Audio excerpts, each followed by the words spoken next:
Welcome back to the channel. I remain your host on this channel, Jess Signatures. Today I'll be showing you how to make a proper pants block. Forget whatever you know, watch this video and thank me later. If you're not subscribed, please subscribe, turn up your post notification bell so you get notified whenever I post a new video. The first thing is to get your crouch length. Like you get all of your vertical measurements. I'm starting with my crouch length, which I'll divide my hip measurement by 4, which will give me my crouch length. You can also get this by sitting straight on a chair and then measuring from your waist or wherever you put your trouser down to where your butt hits the chair. But this is the easiest way. Like I said, it's a beginner's guide. It's very easy to follow. So guys, the first thing that you're going to do is get that crouch length, which I got 11.5 for mine. Yours might be different, so use your measurement or your customer's measurement. Now, because I got 11.5 inches, I'll be putting that 11.5 inches across my line, across my pattern paper, and I'll rule a straight line. That will give me my crotch measurement. After getting my crotch measurement, the next thing for me to do is to get my hip measurement, which is a constant 9 inches. Yours might be 10, yours might be 8, depends on your height and how the distance between your hip and your waist. So mine is 9 inches, but the standard measurement is 6 to 9 inches. Then the start point of my pattern paper is going to be my waistline. From that waistline, I'm going to be getting my knee measurement. Everybody's knee measurement is different. The standard knee measurement is 18 inches, but because I'm tall, I use up to 22 inches for my knee measurement. Yes, you heard me right, because I have longer legs than my upper part. My legs are longer than I have a longer torso, let's put it that way. So after getting my knee measurement, I'm going to get my full length, which I already have on my pattern paper. The next thing is to get our hip divided by 4, which we did earlier, 11.25, and then I'll be adding 2 inches allowance, and I'll put that on the line where I drew my hip measurement, and I'll put that number 2 on my crouch line and on my waistline. Now 11.5 or 11.25 rather, I keep saying 11.5 plus 2 inches, that will give me 13.25. so that's the measurement I put across the line, so I get a straight line. Now, for us to get the extension of our crouch, remember our crouch is going to have like a curve. For us to get the extension of our crouch, we'll divide our hip measurement by 4, which is 11.25, and then you divide that measurement by 4 again, which will give us 2.8. Depends on your measurement. If your measurement is different from mine, work with your measurement but use the same formula. And then from that angle, that crouch line where the curve will come, I went up by 1 inch so I can get the perfect curve for my crouch. I hope this is well understood. If you don't get what I'm saying, just look at your screen and you and follow suit. Now, after getting my crotch line set and all of that, I'll go to my waist measurement. Now, you remember we put our hip measurement on our waist, so now we want to get our original waist measurement. I put my waist measurement, which is 9 inches, and then I added 1 inch for that, if you'll be putting that, and then you add your 1 inch or 2 inches seam allowance. Whatever amount of seam allowance you want to put is left to you. Now, after doing that, you connect that line, not with a straight line, with sort of like a slight curve towards your crouch line. Yes. Now, after doing that, I'll measure what I have on my crouch line, and then I'll divide it by 2, because we want to get equal measurement on both sides. This is how to get a perfect pants block. Now, that measurement I divided by 2, I will continue to put it all the way down. I put it on my knee line, and I put it on my full length. And then I'm going to connect with a straight line those points. I'm going to connect those points with a straight line. Yes. Now, after doing that, for us to get our knee measurement, my knee measurement is 21 21 divided by 2 will give me 10.5. Now that 10.5 is what we want to achieve on this pattern paper. So what we are going to do is we'll put 5.25 on one side and 5.25 on the other side. Now you can decide to add your allowance here like this, or you can decide to wait and add it later. Me, I like to add my allowance on my pattern paper. Now instead of that 10.5, I'll be using 11.5. So I'll divide that 11.5 into 2 on both sides. I hope that was well understood.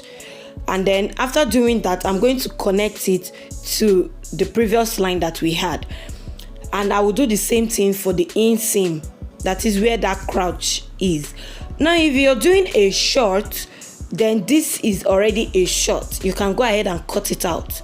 But if you're doing a pant like I am, you have to extend it to the full length. Now, for us to extend it to the full length, what I personally like to do is I'll come up from my full length by 10 inches. You might not do up to that, but I like to do 10 inches because, like I said, my legs are longer. So I'll come up by 10 inches and rule a straight line down first. This now would avoid that, there are some pants that you sew and the inseam, the inside leg will be jumping up or the outside leg will be jumping up. This would avoid all of that. It will allow it to be balanced. Both sides will be equal. Now, after doing that, I'm going to just connect the remaining lines that I have. I'll connect the remaining lines that I have. And then our front pant pattern is ready. Our front pant is ready. At this point, you can go ahead and label. You can go ahead and put your grain lines and then cut it out on fabric. Whichever fabric you have available, you cut it out. Me personally, I use 2 yards of fabric for my pants. So as you can see, guys, if you're not subscribed to my channel, please do subscribe to my channel. Give this video a thumbs up if you like it. Don't forget to turn off your post notifications so that you get notified whenever I post any new video. And then one other thing that we need to do before I forget, you come down by 1 inch from your waistline and then you connect with a curve or with a straight line. This would help accommodate your stomach. And that's it. So you can see that our front pattern is ready. I also went ahead to do like a bonus for us. If you want it to be like a open leg palazzo pant, what you're going to do is, you can see from this part, from the M part, I measured 3 inches. I'll draw a straight line from that crouch to meet that 3 inches. You do the same thing for the outer leg, but here I'm not drawing any line because it's exactly the same measurement I did. So this is for palazzo, but if you're not doing palazzo, go ahead and cut out a straight pant the way I cut out mine. And that's that about the front. Let's go to the back. First, you extend your crouch line for the back. You extend your crouch line because the crouch line has to be more to accommodate your butt. Now, after extending your crouch line, you go out by 2 inches. You measure 2 inches. So you can do 2.5, 3 inches, depends on how full your butt is or how big the person is. Then after doing that, I went out by 2 inches on the crouch line. Then I'll come to the waistline and I'll go in by 2 inches. Now, this is where the trick is, all the drama. This is where the trick is for you to get to perfect pants. After that, I'll measure that 2.8 inches. Remember the 2.8 inches we used for our crouch extension. Whatever your own is, if it's 2 inches, if it's 2.5, you measure it. And then from where your waistline is, you go up by that measurement. Mine is 2.8. Now I go again. That 2.8 that we used to extend our crouch measurement, you go up by that 2.8. If yours is 2 inches, you go up by 2 inches. Now that 2 inches that we went in from on the waistline, we're going to replace it because we cannot throw it away. If not, our measurement will not be balanced.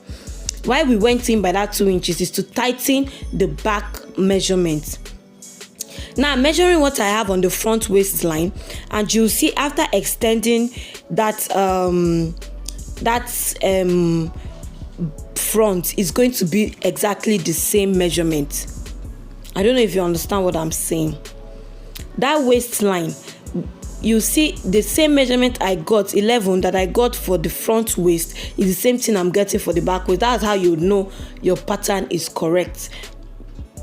Then I'll go ahead and add up and put allowances on the side of the pattern. This is just sewing allowance to join the front and back. So what I do is I don't just go down to my 1 inch allowance I want to put. I go down gradually. I first do 2 inches, 1.5, and then I go 1 inch all the way down, and then I connect it so that your pattern would make sense. Then I'll connect that waistline as well. You can see our back pattern is almost ready. We just have 2 more steps to go. Now that's 2 inches that we extended on our crouch line. We're going to join it together with this our 2.8 inches.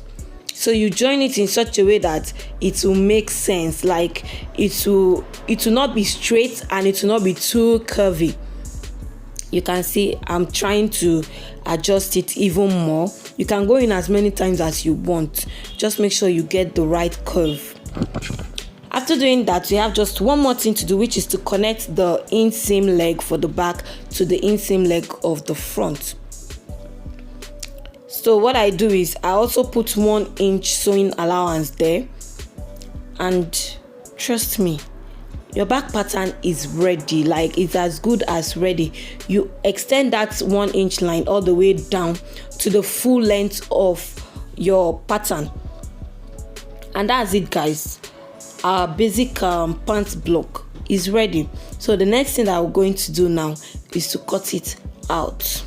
But before we cut it out, just take a minute to look at the difference between the front and the back, so you'd see how it looks.